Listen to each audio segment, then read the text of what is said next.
Every country on Earth is drowning in debt. The United States now owes over $38 trillion, the highest figure in its history.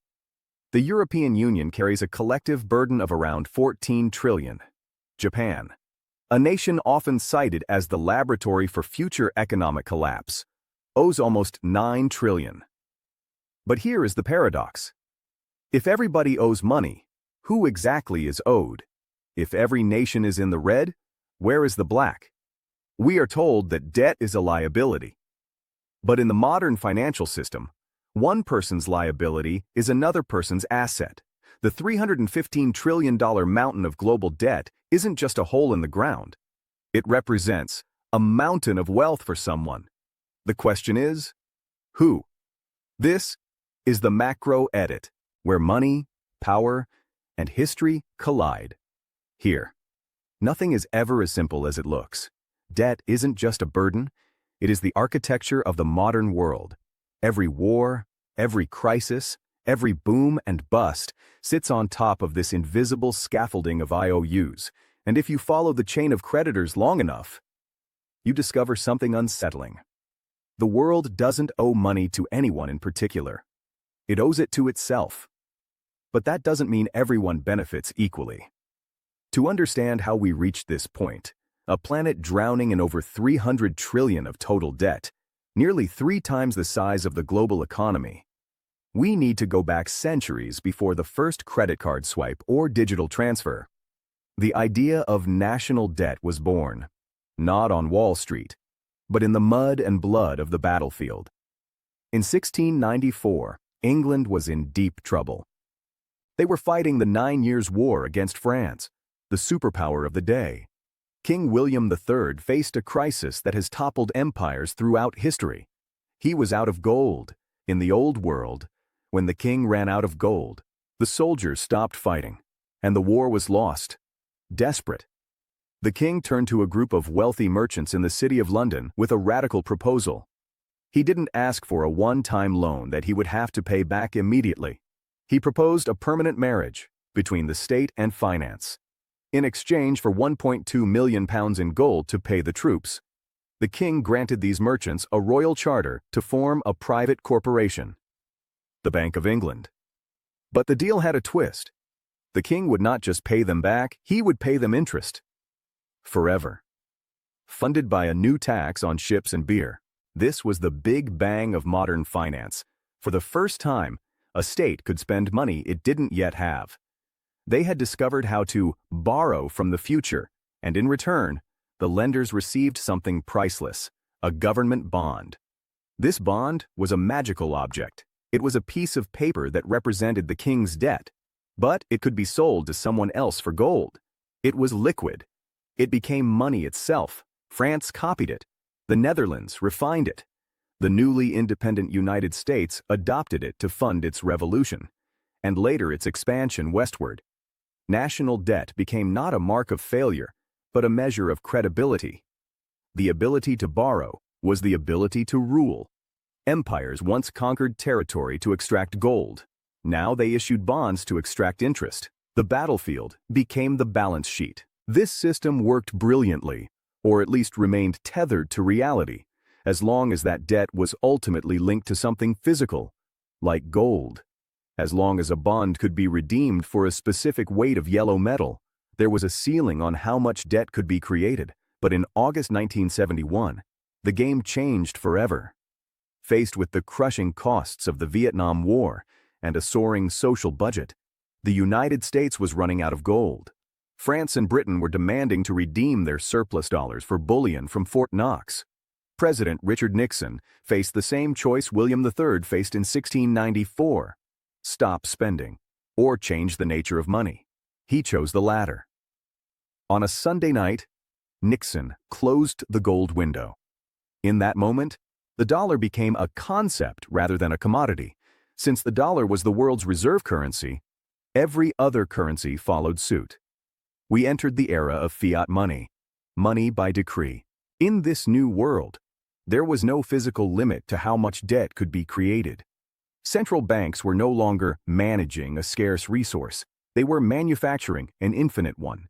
Since 1971, the global debt-to-GDP ratio has exploded. This isn't an accident. It is a mathematical necessity of the fiat system. Here is the secret they don't teach in school. In a fiat system, money equals debt.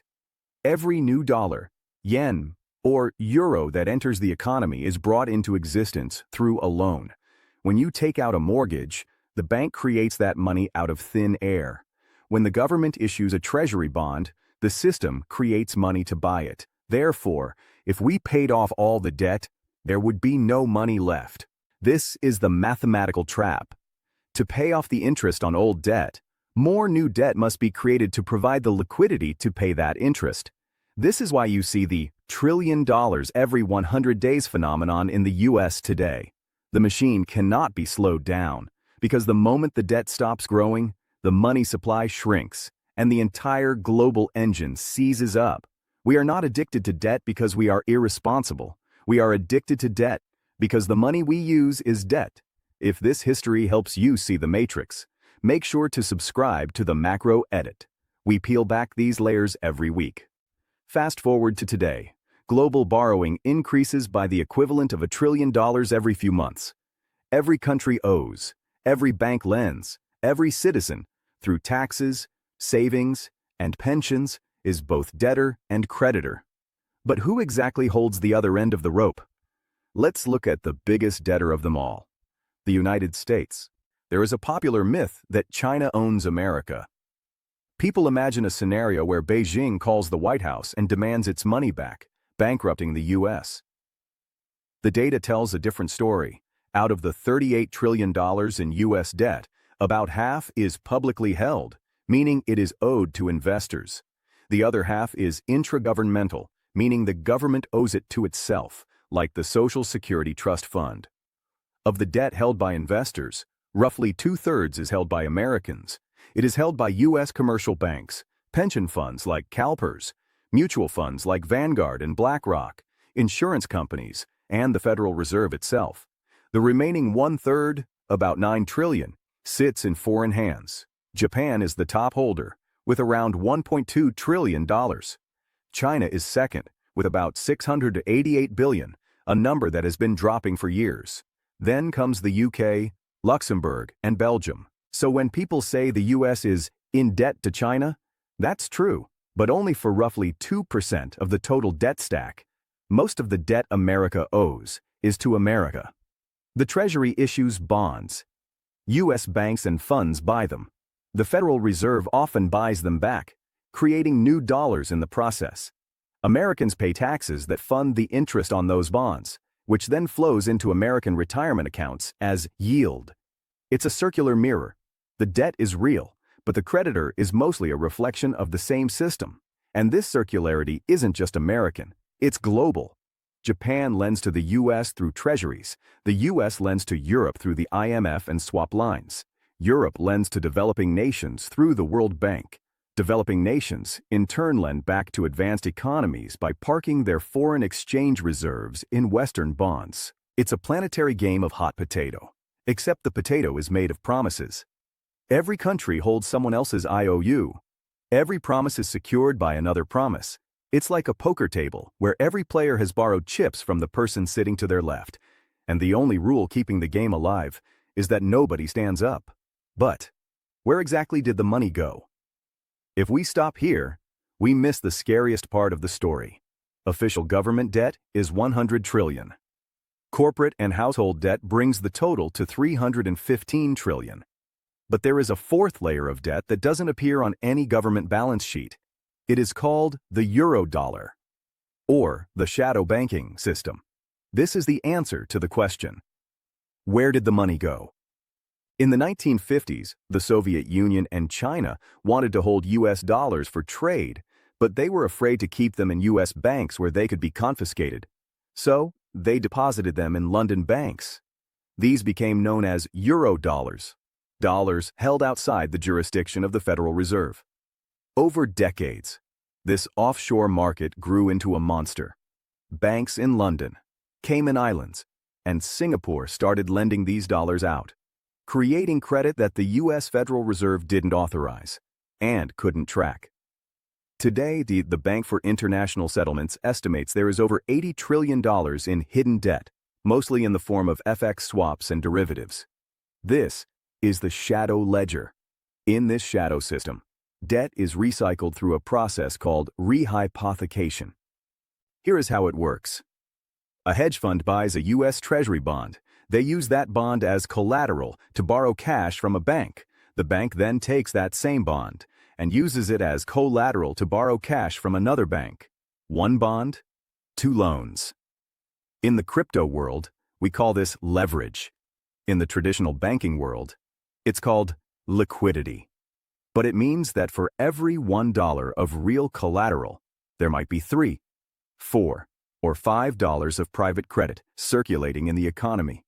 This explains the paradox. The world is $300 trillion in debt because the financial system has turned debt into a product. They have financialized the promises. They have sold the receipt for the gold, then sold the receipt for the receipt. If the value of the underlying collateral, the U.S. Treasury bond, ever drops significantly, as we saw during the inflation spike of 2022 and 2023, the whole chain of loans starts to shake. This is why the repo market crisis happens. It wasn't a lack of money. It was a lack of trust in the collateral. So, how does this end?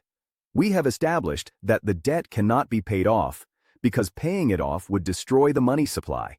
We have established that the debt is mostly owed to ourselves via pension funds, insurance companies, and central banks. But there is a catch: the interest. As interest rates rose in 2024 and 2025, the cost of servicing this $300 trillion pile became mathematically impossible. The U.S. government is now spending more on interest payments than on its entire military budget. When a household can't pay its debts, it defaults. It goes bankrupt. But when a sovereign government that prints its own currency can't pay its debts, it has another option. Inflation. Think of it this way. If the U.S. government owes $38 trillion today, and they spend the next 10 years printing money to create 5% or 10% inflation every year, that $38 trillion is worth significantly less in real terms a decade from now. Inflation is the reset button that no politician admits to pushing. It allows a country to devalue its way out of debt. It transfers wealth from the creditor, the person holding the bond or the savings account, to the debtor, the government. While your savings lose purchasing power and your grocery bill doubles, the government's massive debt burden effectively shrinks in real terms. It is the most efficient and most dishonest form of taxation in human history. This is what economists call the financial Cantillon effect. Those closest to the source of new debt, the government, the banks, and the ultra-wealthy, get to spend the new money before it causes inflation. By the time it reaches you, the prices have already gone up. We've seen what happens when this confidence wavers. In Greece in 2010, the debt became unpayable, and the bailout meant austerity and poverty for the average citizen. In Argentina, repeated defaults turned debt into a national curse. But for the issuers of the reserve currency, the US, Europe, Japan, the game is different. They will not default. They will depreciate. They will slowly erode the value of the currency until the debt becomes manageable. The $300 trillion will be paid. But it will be paid in dollars that buy half as much as they do today. I'm curious, do you think this inflationary strategy is a necessary evil to keep the system running, or is it theft? Leave a comment below. I read them all to gauge the sentiment of the market. Conclusion: the illusion of balance. In the 21st century, debt isn't designed to be repaid. It's designed to be rolled over. Governments today don't plan to clear the balance sheet. Not now. Not ever. That's not a conspiracy. It's policy. The goal isn't to eliminate debt. It's to keep it sustainable, meaning to keep the interest payments low enough that the population doesn't revolt. The United States will never clear its $38 trillion debt. It will refinance it forever. Japan has been rolling over its debt for decades, now exceeding 250% of its GDP. Why? Because for the financial system, government debt is the safest asset in existence. A U.S. Treasury bond isn't viewed as a liability by the bank that holds it. It is viewed as pristine collateral. It is the foundation of the global market. If Washington paid off its debt, the global banking system would have no safe assets to hold. So, governments do the opposite. They keep issuing more, not recklessly, but rhythmically. The debt becomes a kind of heartbeat for capitalism itself, pulsing through every pension, mortgage, and market on Earth. Creditors aren't villains. Debtors aren't victims. They are two sides of the same engine. The problem is what happens when the engine runs out of fuel, when new borrowing can't keep pace with the promises made before. That's when the question, who's the creditor, stops being abstract and starts being personal. Because at the top of this global pyramid, there isn't one face to blame. It isn't China, it isn't Wall Street, it isn't the IMF. It's all of them. And it's all of us. The modern financial system has turned debt itself into money. The line between debtor and creditor has blurred beyond recognition. Debt once meant bondage. Today, it means balance.